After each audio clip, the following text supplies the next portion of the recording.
Hey everyone, welcome to my channel. In this tutorial I'm gonna show you how to create a neat, proper, subtle office look.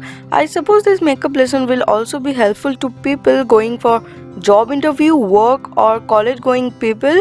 This can also work as a everyday makeup, so no more wasting time. Let's start and get ready with me.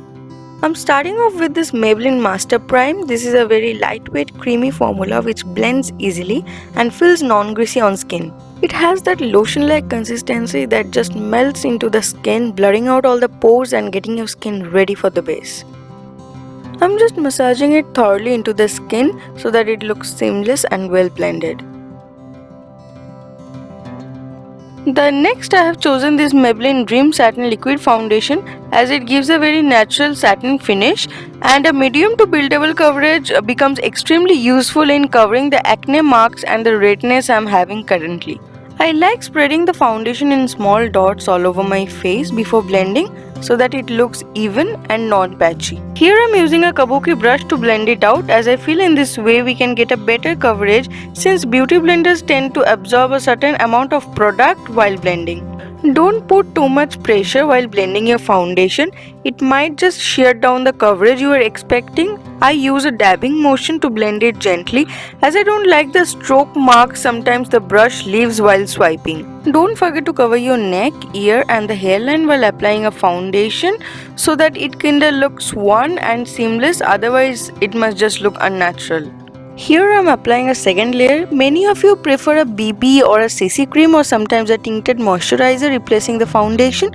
Go ahead if you feel comfy, there's absolutely no harm in it. The next we are moving on to concealing the dark circle and other marks with this concealer by Makeup Revolution. It's a creamy lightweight concealer which provides a medium coverage. Here I am covering some unwanted acne marks on the cheeks, sides of my nose, sides of the mouth and some marks on the chin.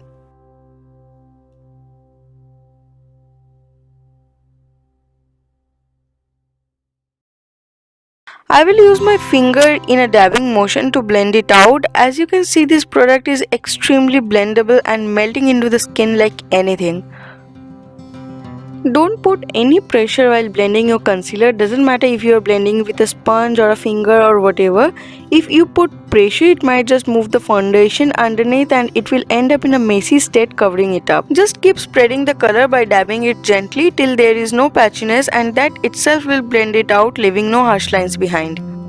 Don't forget to set the concealed areas with any kind of powder you prefer, otherwise the creamy concealers tend to sit on the fine lines, making it look very clumsy. You can also use a small brush and target those areas which creases the most, like the eyelid, under eyes and smile lines, in case you want the dewiness and don't want to mattify the glow. Well, I need a little bit of bronzer, otherwise my face falls flat after using anything above sheer coverage. You can skip it if you think you have a well structured face and there's no problem. But even if you're using it, make sure it's very subtle. I know at this point of time it might look a bit prominent on my face, but I promise everything will fall in place once it's all done. If I'm running out of time, I do my brows even if I skip the others. The way your brows are done can change the whole look. I'm gonna keep it very natural here. I'm just brushing it down so that the sparse areas are visible, and then I will just fill it with hair-like thin strokes in the direction the hair flows, and after it's filled, I'll just brush it thoroughly to spread the color evenly and make it look more natural. And here we will do the same thing on the other one. Look how brushing it down makes the sparse areas visible, and it becomes extremely easy to fill it once you can see them clearly. The product I'm using here is the Maybelline Total Control Brow Pencil in the shade Deep Brown, which comes with lid on one end and spoolie on the other, which makes it even more convenient for the beginners. You can see I'm drawing hair-like thin lines in the front, as our natural brow doesn't grow that thick in the front part, and if you make the front dark and thick, it will end up looking very unnatural. If you have already skipped the bronzer because you have a well structured face, that's fine. But if you have used anything as a base that provides a coverage, anything more than a sheer one, your face might fall flat, and that's where the blush comes handy. But make sure you use it in a very little amount. I'm pretty sure you don't want the employer to remember your overdone red cheeks instead of your work. And let me remind you, if you feel any step that is overdone, nothing to worry, just bounce a dampened sponge few times over it to settle it down. At least that's the trick I use to remove any excess product. Lastly, I will curl my lashes well and apply few coats of mascara starting from the top of the lashes in case there are any fallouts. Always drag the wand starting from the root to give it a good volume. And I will apply a little bit of it on the lower lashes gently. I will not apply more than 2 coats here as I don't want a dramatic doll eye. And here I'm using a nude eye pencil from Rimmel as I feel it makes me look more awake. You can leave it like that or you can go for a kajal if you want, that's your wish.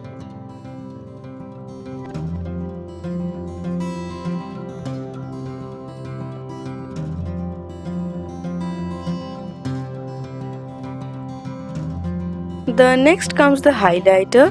Here I will highlight the face just to brighten it up, and here I'm using the subtle beige highlighter by ELF on the cheekbones, just the tip of the nose, the chin and the forehead. This product is perfect for this look as this color gives a very subtle glow as no one wants a going blind glow for the office look. And here goes just a little bit of it in the inner corner of my eyes to brighten it up, and then to melt everything down in a single layer, I'm using this MAC Pre Plus Prime Setting Spray. You can use the one of your choice. This will also help me to lock everything in and make the makeup long lasting. I want to use a brown nude for my lips here since I have already used a pinkish coral shade for my cheeks, and using a pink nude here might make it too pinky, which I don't want. I think this is the perfect shade of nude for this look. You can see once the whole look is done.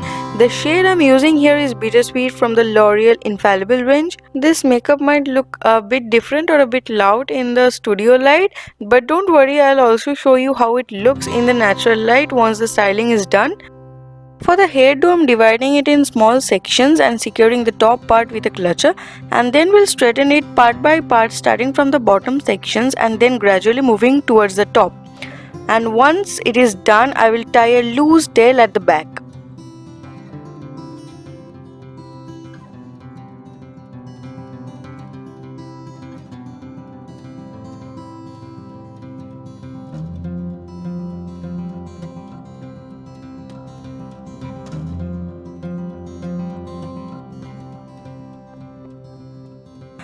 And once the straightening is done, here I am tying up a loose tail at the back, and then we'll rotate it around the rubber band to form a bun, and we'll keep inserting bobby pins to keep it in place.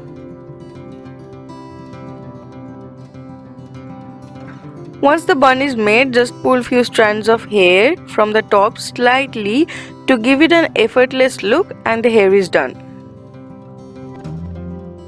So this is how the final look turned out to be. Hope this video was useful to you. Let me know your thoughts on this in the below comment section, and please don't forget to like this video and subscribe my channel if you haven't done it already. Hit the bell icon so that you don't miss any of the upcoming videos. You can also follow me on Instagram. Here's my Instagram handle. Thank you so much guys for your time. See you in my next video. Till then, take care.